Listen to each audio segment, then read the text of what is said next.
신명기 4장 15절에서 31절입니다. 여호와께서 호렙산 불길 중에서 너에게 말씀하시던 날에 너희가 어떤 형상도 보지 못하였은즉 너희는 깊이 삼가라. 그리하여 스스로 부패하여 자기를 위해 어떤 형상대로든지 우상을 새겨 만들지 말라. 남자의 형상이든지 여자의 형상이든지 땅 위에 있는 어떤 짐승의 형상이든지 하늘을 나는 날개 가진 어떤 새의 형상이든지 땅 위에 기는 어떤 곤충의 형상이든지 땅 아래 물속에 있는 어떤 어족의 형상이든지 만들지 말라.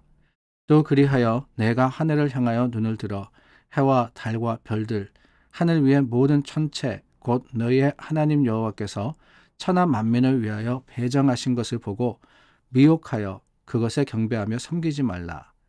여호와께서 너희를 택하시고 너희를 쇠 풀무불 곧 애굽에서 인도하여 내사 자기 기업의 백성을 삼으신 것이 오늘과 같아도 여호와께서 너희로 말미암아 내게 진노하사 내게 요단을 건너지 못하며 내 하나님 여호와께서 내게 기업으로 주신 그 아름다운 땅에 들어가지 못하게 하리라고 맹세하셨은즉 나는 이 땅에서 죽고 요단을 건너지 못하려니와 너희는 건너가서 그 아름다운 땅을 얻으리니 너희는 스스로 삼가 너희의 하나님 여호와께서 너희와 세우신 언약을 잊지 말고 내 하나님 여호와께서 금하신 어떤 형상의 우상도 조각하지 말라.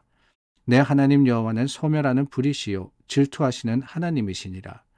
내가 그 땅에서 아들을 낳고 손자를 얻으며 오래 살 때에 만일 스스로 부패하여 무슨 형상의 우상이든지 조각하여 내 하나님 여호와 앞에 악을 행함으로 그의 노를 일으키면 내가 오늘 천지를 불러 천지를 불러 증거를 삼노니 너희가 요단을 건너가서 얻는 땅에서 속히 망할 것이라. 너희가 거기서 너희의 날이 길지 못하고 전멸될 것이니라. 여호와께서 너희를 여러 민족 중에 흩으실 것이요 여호와께서 너희를 보내실 그 여러 민족 중에 너희의 남은 수가 많지 못할 것이며 너희는 거기서 사람의 손으로 만든 바 보지도 못하며 듣지도 못하며 먹지도 못하며 냄새도 맡지 못하는 목석의 신들을 섬기리라. 그러나 내가 거기서 내 하나님 여호와를 찾게 되리니 만일 마음을 다하고 뜻을 다하여 그를 찾으면 만나리라. 이 모든 일이 내게 임하여 환난을 당하다가 끝날에 내가 내 하나님 여호와께로 돌아와서 그의 말씀을 청종하리니 내 하나님 여호와는 자비하신 하나님이시라. 그가 너를 버리지 아니하시며 너를 멸하지 아니하시며 내 조상들에게 맹세하신 언약을 잊지 아니하시리라.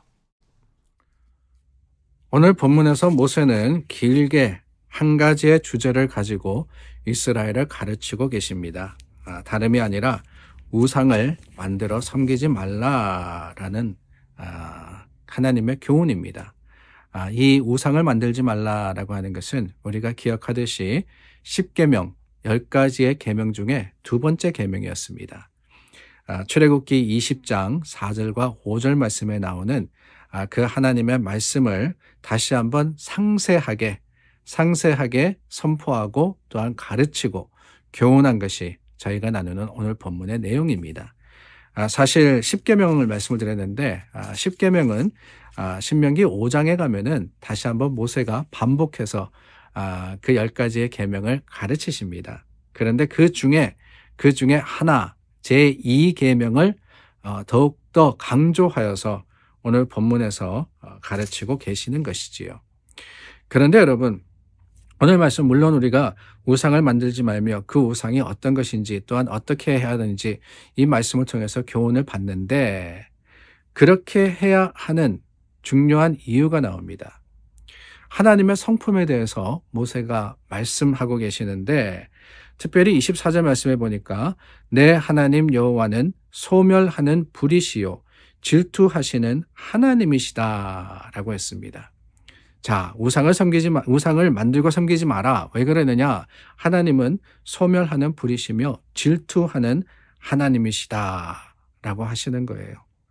다르게 이야기하면은 하나님 외에 다른 신을 섬기지 마라라고 하는 그 말씀에 하나님은 굉장히 적극적이시다라고 하는 겁니다. 그저 다른 많은 이 신들, 잡신들을 섬기면서 그 중에 내가 하나님 그거 원하지 않으신다는 것이지요. 하나님은 유일하신 주님이십니다. 유일하신 여호와이시기 때문에 하나님만 바라고 하나님만 섬기라고 하십니다. 그런데 여러분, 여기 중요한 교훈이 있는 것은 다름이 아니라 이 소멸하는 불, 질투하는 하나님이라는 표현이 우리 하나님이 어떤 분이시냐라는 것을 보여주고 있기 때문에 그렇습니다. 소멸하는 불이다라고 하는 것을 영어 성경에 보니까 consuming fire 이렇게 되어 있습니다. consuming fire, 불은 불인데 어떤 불이냐? 모든 것을 다 태워버리는 불이다라고 하시는 거예요. 하나님의 화, 하나님의 진노가 어떠하냐라는 것을 말씀해 주시는 것이지요. 그렇습니다, 여러분. 하나님은 사랑의 하나님이시며 온유의 하나님이시지만 또한 우리가 항상 기억해야 되는 게 뭐라고 말씀을 드렸어요? 그 하나님은 공의의 하나님이시며 또한 심판의 하나님이시라는 거예요. 하나님은 하나님의 백성, 주님의 택하신 사람들이 주님 외에 다른 신을 섬기는 것을 절대로 기뻐하지 않으십니다. 그래서 컨스밍이라고 할 때, 소멸한다고 할 때 먼저는 그 우상들을 다 휩싸버림으로써 태우시는 하나님이시다라는 의미를 가지고 있게 되는 것이고, 저는 거기서 더 나아가서는 하나님 앞에 하나님의 뜻과 그 말씀대로 행하지 않는 사람들도 그 불의 진노를 피할 수 없다라는 의미가 이 속에 담겨져 있는 게 아닌가 하는 생각이 듭니다. 여러분, 불이 얼마나 무섭습니까? 불은 모든 것을 태웁니다. 가리지 않습니다. 그 불 앞에 연약한 우리들, 하나님을 경외해야 하는 것이 당연한 것이 아닌가 하는 생각이 들어요. 그 하나님이 어떤 하나님이시냐? 또한 질투하는 하나님이시다라고 했습니다. 여러분, 이 질투라는 거 어떻게 보면은 어린아이들이 서로에게 삐지거나 아니면은 남보다 자기가 못하다라고 생각할 때 가지는 감정이다라고 생각하지만 그게 아닙니다. 우리 하나님도 질투하시는 하나님이신데 뭐에 대해서 질투하시느냐? 하나님은 하나님의 백성의 사랑을 원하시는 주님이시기 때문에 질투하신다라고 하는 거예요. 하나님은 우리를 사랑하십니다. 절대적으로 사랑하십니다. 그런데 그 하나님이 원하시는 게 있는데 그게 뭐냐? 우리 또한 하나님을 절대적으로 사랑하는 것을 하나님은 원하시는 거예요. 그렇기 때문에 여러분, 하나님은 사랑을 주고 사랑을 받기 원하는 그 관계 속에서 우리와 함께 하시기에 질투하실 수밖에 없는 겁니다. 어떻게 보면은 두렵기도 합니다. 하나님이 질투하시면은 consuming fire, 정말 이 소멸하는 불로서 하나님의 그 사랑에 합당하지 못한 것들을 다 태워버리기 때문에 우리는 주님의 질투 앞에 두려워해야 되며 또한 우리 자신의 모습을 겸비해야 하는 거예요. 그런데 여러분, 오늘 저희가 나눈 말씀에는 이 하나님이 소멸하는 불이시며 질투하시는 주님이심을 고백하지만 또한 거기에 한 가지 감사한, 한 가지 우리에게 위로가 되고 힘이 되는 말씀이 있습니다. 31절 말씀에 보니까 내 하나님 여호와는 자비하신 하나님이시라 라고 하셨어요. 자비하신 하나님이시다. 그렇습니다. 하나님은 심판의 하나님이십니다. 그래서 공의로서 모든 것을 다스리시는 거예요. 주님 앞에 죄된 것은 주님이 불로써 태우십니다. 그러나 이 31절 말씀에 감사의 제목이 있는데 자비하신 하나님이시기 때문에 그가 너를 버리지 아니하시며 너를 멸하지 아니하시며 언약을 잊지 아니하시리라. 그렇습니다. 하나님의 공의, 그 공의와 함께 가는 게 사랑이라고 말씀을 드렸잖아요. 그렇기 때문에 하나님은 우리가 망하는 것을 원하시는 것이 절대로 아닙니다. 비록 우리는 때로 넘어지고 쓰러집니다. 비록 우리는 주님의 그 consuming fire 앞에 어쩔 줄 몰라 하는, 타 버릴 수밖에 없는 멸망의 존재들입니다. 근데 하나님은 merciful God,